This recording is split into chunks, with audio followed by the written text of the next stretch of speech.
Welcome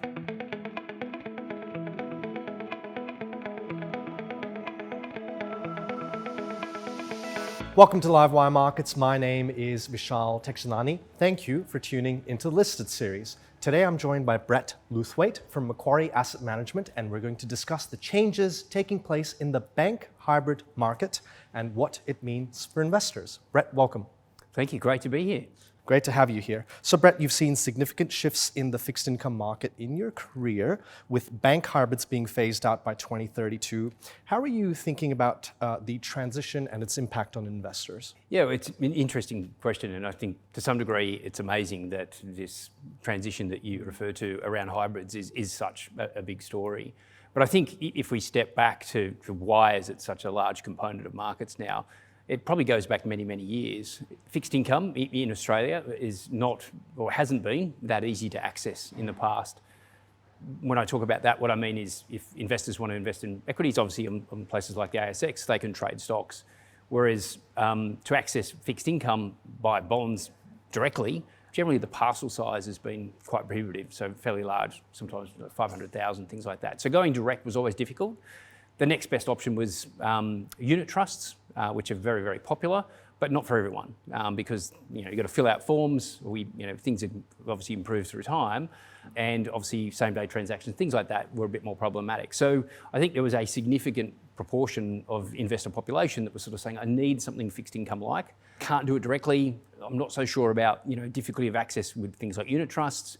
What are my alternatives? And what the alternatives were essentially bank hybrid securities, or hybrid securities more generally.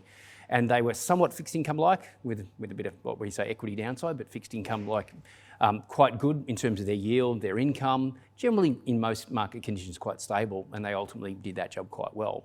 So that's grown into a significant component of markets, but the big change now is the reason why banks were issuing this in terms of components of their capital structure.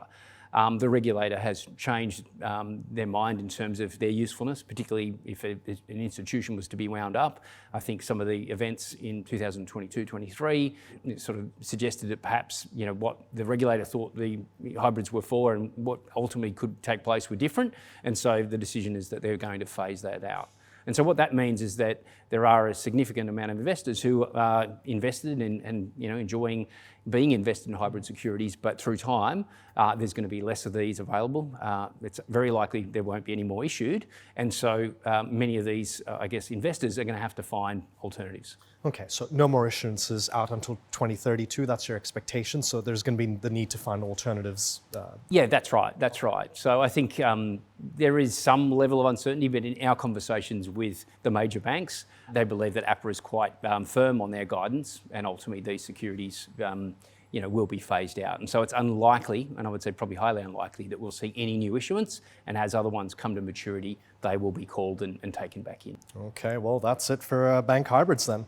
So for investors transitioning away from those bank hybrids, what do you see as some of the potential alternatives? Yes, it's interesting, and part of the reason I did the conversation where thinking about some of the history and accessibility.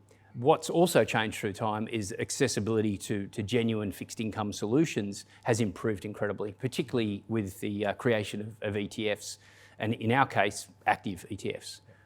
So whilst in the past investors had to seek alternatives because they couldn't get these genuine solutions, those genuine solutions are now available. They're easy to access. They're on exchanges like the ASX, and they can be easily tradable.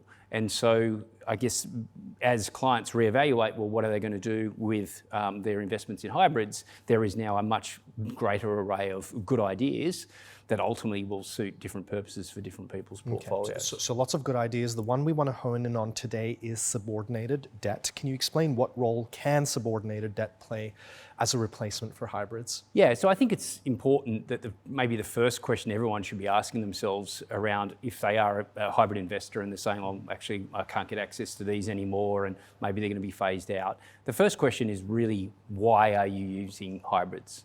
And there could be a number of answers. The simplest one is, I really like hybrids and now I need an alternative. And that's our MQSD subordinated debt ETF, which focuses on a very broad universe.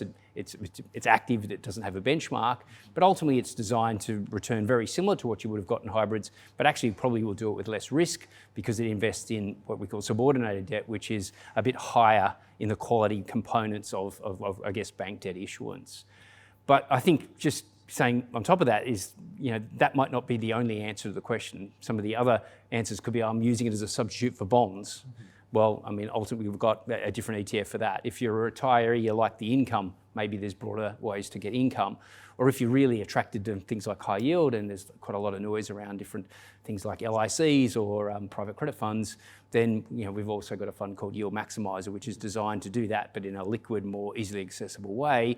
And obviously not investing in those illiquid components, it's more the liquid components of markets. So it's really that question of why, and ultimately the one that we're talking about today is, well, a very good, I guess, substitution for the phasing out of hybrids. Okay.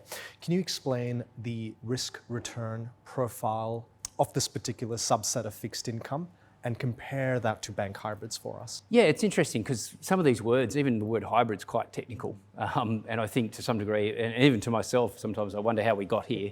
And essentially, in terms of banks and the way they operate, they obviously have equity and everyone's aware of bank shares. But then there's a number of different steps in I guess, their borrowing profile. So they obviously get out there and they borrow a lot of money.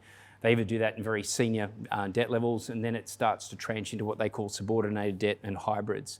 And the further your debt go down and closer to equity, the more equity-like it becomes, the more chance that perhaps if something goes wrong, that you either turned into equity or perhaps, like equity holders, you can lose substantial amounts of money. What we're really talking about is the hybrid bit is the bit just above equity, and it won't be there anymore. But there's still those components that are above that, and so they are higher quality. So realistically, what that should mean is that you're taking something that is, is fairly volatile, has a certain risk profile, and you're improving it so it's high quality, less risky. For that, you usually get a slightly less yield, but ultimately with the active management approach that we're using, even though the quality's gone up, the risk has gone down, our expectation is the return should be very similar. I want to come back to MQSD. So can you provide your thoughts on how your newly listed subordinated debt ETF could form part of portfolios now and into the future as we see these hybrid instruments disappear from the ASX, the bank hybrids? Yeah, sure. So I think as we started the conversation, it has become this incredibly popular part of the market. With it phasing out, the most obvious alternative is a substitution that invests in very similar, slightly higher quality securities. Our approach is very active. In effect, I think there's an index out there that you could choose to manage against, but ultimately it only captures about 20% of the securities that are on offer out there in the market at the moment. And it's more than just sort of bank subordinated debt. There's other companies and other components like insurers also issue, those lower tier debt or this slightly higher yielding debt. And so rather than just focus on that 20% and the index, we've now got exposure to 5 times as much. Mm-hmm. And there are elements where we can even, buy names that, Australians are familiar with, because they're our companies, but they're issuing in offshore markets, and we can bring that and deliver that into our ETF. And so ultimately the combination of far more access, active management, ultimately should lead to similar returns to what you're already getting in hybrids, with most likely less volatility than you've seen in some of the hybrids over the years. Okay, so within this asset class, you've got banks, you've got financials, you've got offshore issuers, and the expectation is slightly lower yield, slightly higher quality, but you are actively managing them. And that's what should make up the shortfall in terms of the current yield or excess return that you might be getting in hybrids. But it really depends on the prevailing conditions. But ultimately, it should be a pretty good substitution. Okay, wonderful. Brett, thank you for coming in and educating investors about this today. Thanks for having me. No worries. I hope you enjoyed that video. Please do head to livewiremarkets.com for all our listed series content. Don't forget to like this video, subscribe to our channel so you keep getting more insights like this. My name is Vishal Texanani. Happy investing.